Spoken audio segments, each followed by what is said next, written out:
Hi guys, so sorry po. Matagal na ako ulit naka-vlog because meron na po, I have the TikTok po. And then ngayon, let's go and play kitchen toys, kitchen na ginawa. Ginawa ko po tong kitchen na to if kasi maganda po yung pagkakagawa ko. Sorry po kung maliit lang po yung lababo dyan Yan nga po, pinuklan ko lang pala kaya namin ng mga kawali. Naglabas po ko ng kutsilyo, kawali, at saka spoon. Nga po, naglagay na ako ng mantika at inon ko natin po.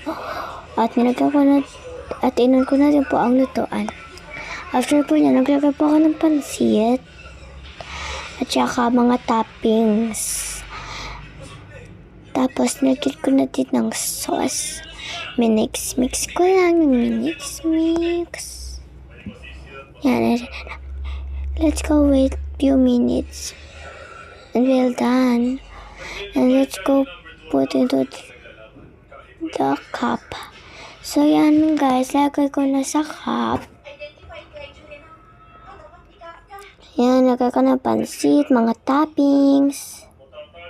Yan. At yun nga guys, at sinirado ko na nga pala, and then take your order po. Bye-bye. Joke lang. Bye.